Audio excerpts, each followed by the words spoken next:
Good afternoon, everybody. Welcome back to Big Mike Talks.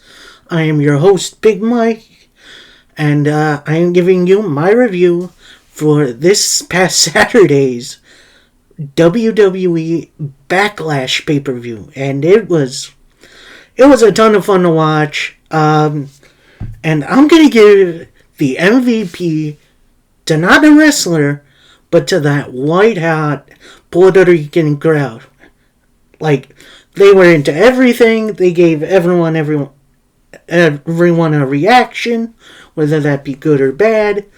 And they were pretty much into most of the matches. I'll get into that one in a little bit.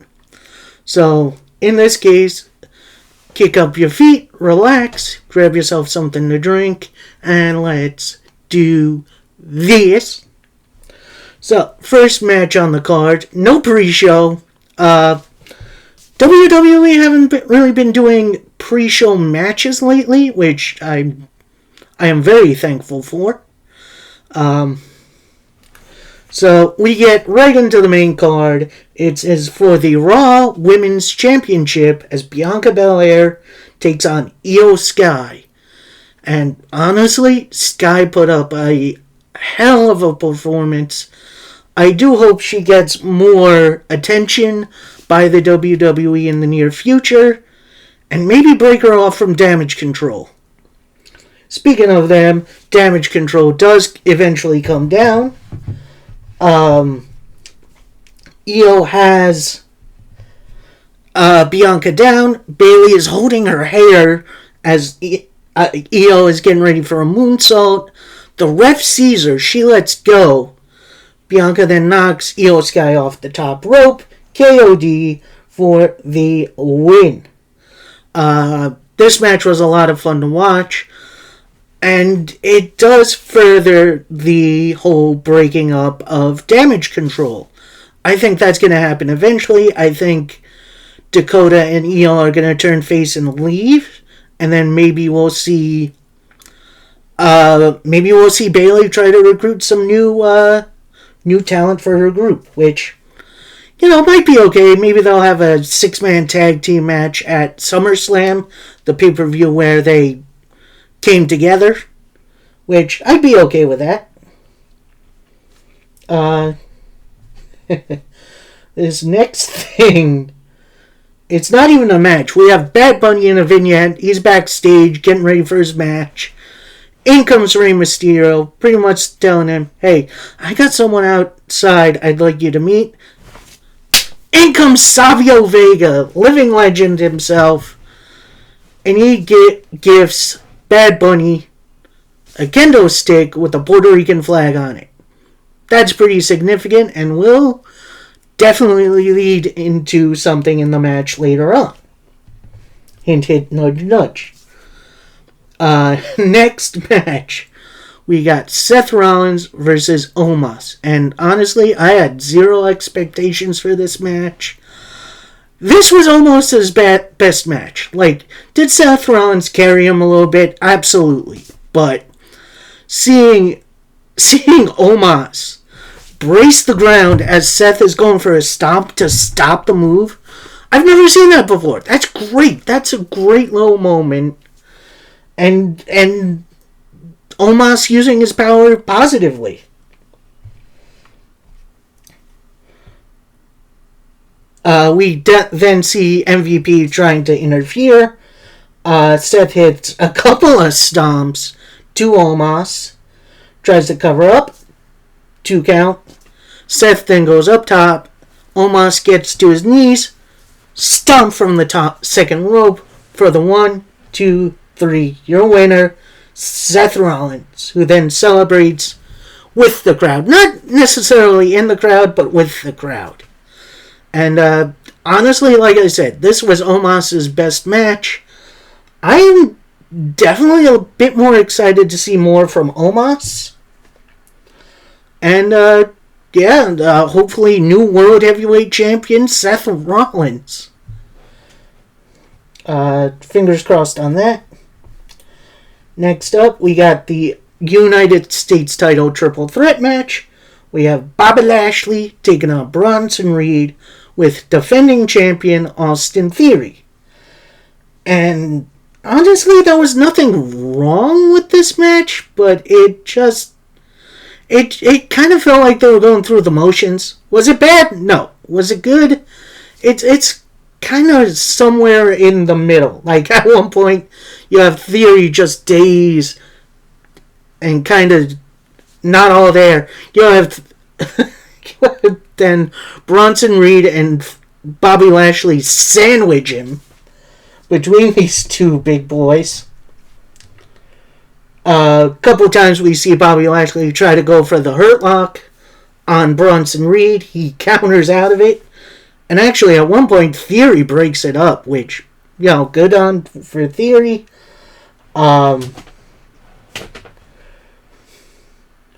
We then get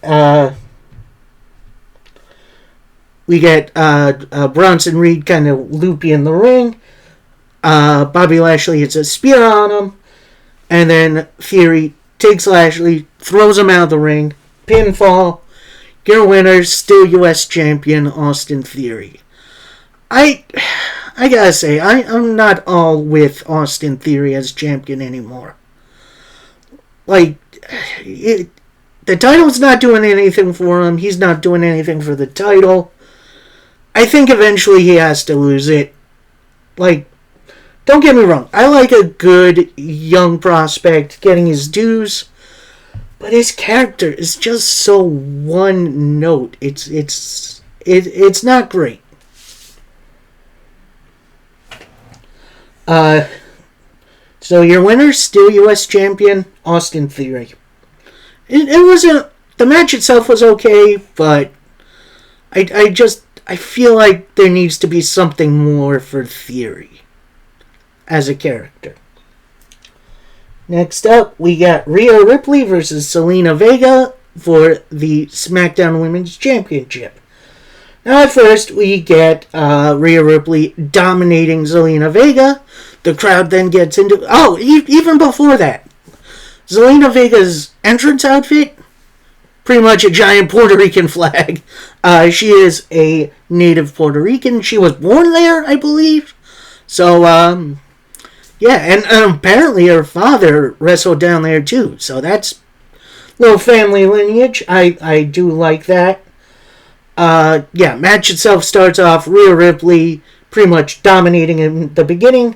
Goes for a riptide. Zelina Vega rolls her up. 2 count. Gets her in the ropes. 619. And then a Meteora for the 2 count. But then, end of the day, Rhea Ripley hits the riptide for the 1, 2, 3. Your winner, Rhea Ripley.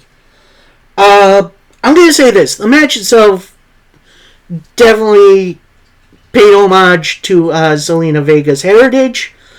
She then had a moment post-match with the crowd just going nuts for her. And, the emotion on her face was just absolutely priceless. Now, I'm going to get into a little maybe fantasy booking. I did hear this on Busted Open Radio from Bully Ray. And I think WWE missed a bit of an opportunity with Zelina Vega. I think she should have gotten the upset win. And then to put some more emotion behind it, you show vignettes of her visiting her father's grave. Or visiting the 9/11 memorial, finding his name and putting the title next to it and taking a picture. Like, those emotional stakes are kind of missing from the women's division. And honestly, I would have been okay if it was like a 1 or 2 day reign for Vega. And then Rhea just dominating her on the Raw after. Making her an even bigger heel. But like, I don't hate Rhea winning here. I do think that WWE missed a very big opportunity here. Next up is a match I thought, and a lot of us thought, should have main evented this show. You have the San Juan street fight between Bad Bunny and Damian Priest. And oh boy, I'm going to say this. Bad Bunny is an underrated seller. Like, there were times where he would take a big move, he wouldn't move, and then Priest would help him up. Like, there was this one point where they go out to the electric crew or whatever it was. Priest hits a choke slam through off of a case with equipment, choke slamming him through a table. Bad Bunny's just laying there selling. And how do they get back to the ring? Priest carries him back through the crowd to ringside, back in the ring. Like, it's little stuff like this that makes pro wrestling truly great. And honestly, Bad Bunny Paid really, I really think takes this seriously, and I appreciate that from him. Then Bad Bunny then tries to fight back, including targeting in the leg, which honestly is another plus check for Bad Bunny. Like, he knows what he's doing in there. It looks like the tactical precision of Bret Hart, which is awesome. Then eventually the rest of Judgment Day come out, minus Rhea Ripley. They beat down on Bad Bunny for a bit. Rey Mysterio himself comes out, tries to make the save. Numbers are too much. And then out comes I spit in the face of people who don't want to be cool. Carlito making his WWE return. LWO shirt on.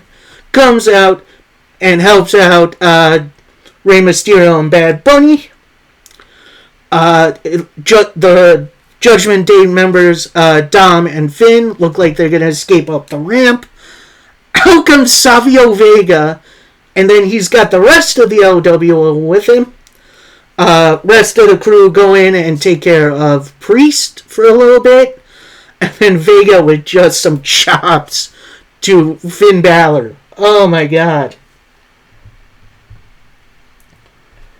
Then they brawl for a bit. The rest of the LWO and Judgment Day brawl to the back. We then see Bad Bunny just kind of resting on the top ropes, taking it all in, which is fantastic. Priest is up. It looks like he's going for a chokeslam. His leg gives out. And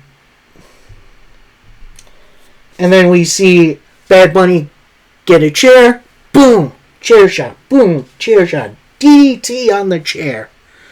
And to finish it all up, of course, he breaks out the Bunny Destroyer for the victory. And then we have the great moment of Bad Bunny celebrating with the LWO. And honestly, like I said, this was a fantastic little bout, and it's so surprising to see Bad Bunny picking up wrestling so well. He is one of the few celebrities that I personally can't get enough of. He's great. And then, weirdly, I feel like we're in a parallel universe. The cool-down match to the main event is the Bloodline in a 6-man tag against Matt Riddle, Kevin Owens, and Sami Zayn. Now, they did get a great reaction, but for the most part in this match, this was down to less about the match itself and the more fracturing of the Bloodline. Because we see time and again, Solo tagging himself in, Jay tagging himself in. They're not working really well. But end of the day, after a bunch of super kicks and a big old Samoan spike to Matt Riddle, your winner, the Bloodline. And like I said, it was definitely more of a cool-down match, which honestly I can't believe. Like, the Bloodline storyline has been so hot since going into WrestleMania, but now it's cooled down way too much. That it's like the semi-main event, the cool-down match, so you can go take a piss or get something to drink. Like, that is... this just proves to me that this Bloodline story maybe should have ended at WrestleMania. I'm sorry. Like, you could have done the stuff away from the title, but now I don't know, it kind of feels pointless. Like, they're just spinning their wheels until they can have, Jimmy or Jay super kicking Roman or something. Which I do believe is coming, but overall, I don't know. This match was fine for what it was. But the story being told was definitely more one-sided. And it was a story that was really big for a while. And then we get our main event of the evening. We get Cody Rhodes versus Brock Lesnar.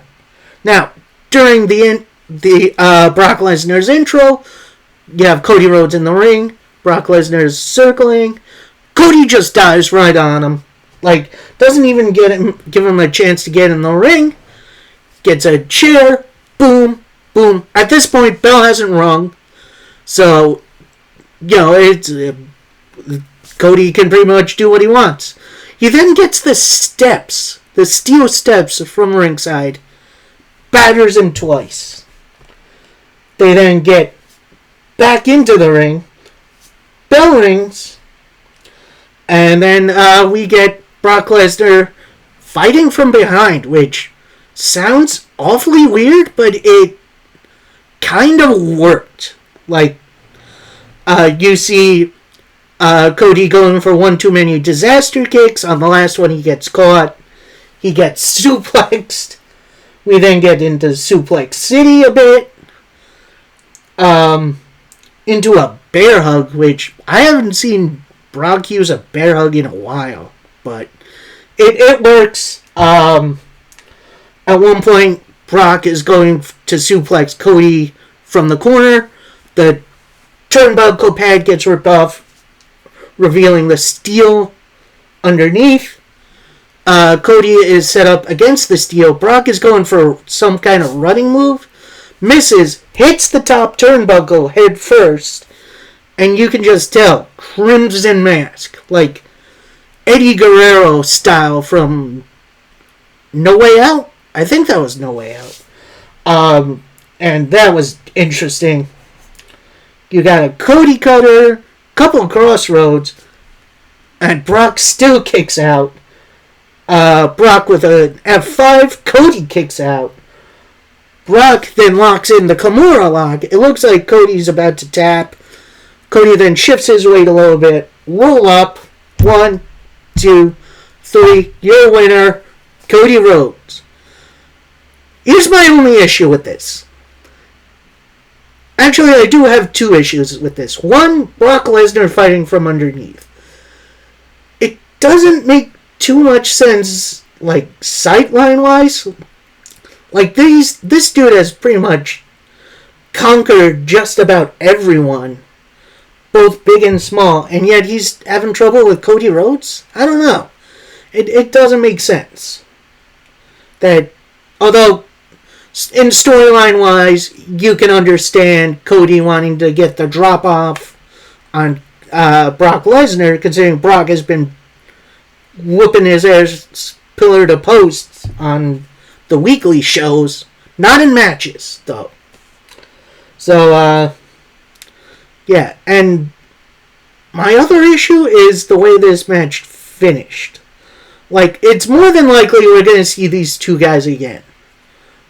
I'm not sure where it's going to be, though. Will it be at Night of Champions in Saudi Arabia? Will they leave it until SummerSlam? I don't know. These are the questions to ask. But it was definitely...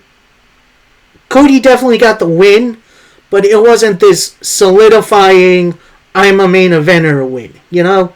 This isn't the, like, next step to get to Roman. At least I feel. So, more than likely, we're going to see Brock Lesnar do something. I do know that his been revealed Cody's going to be in the world title tournament, which he should be nowhere near that. I'm sorry. So maybe Brock Lesnar costs him. Maybe physically takes him out of that match, which I guess I'd be okay with that. To set up another match between them. Overall, Backlash was kind of an average show.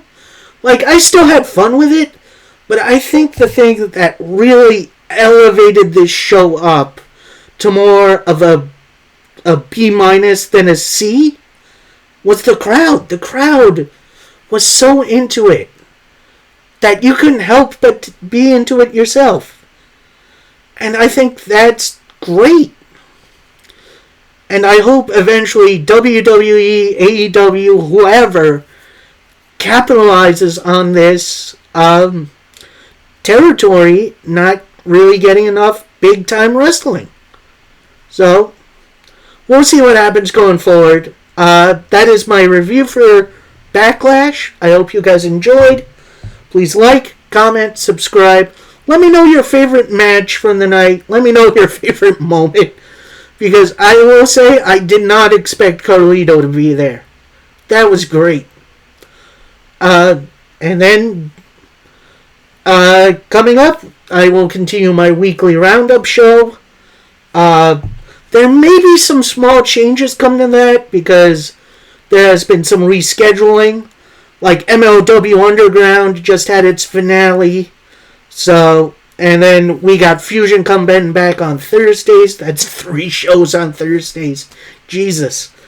And then we've got potentially, not officially announced yet, but it looks like AEW is getting another show on Saturdays. So, we'll see what happens there. I'll still cover it normally on this channel for now.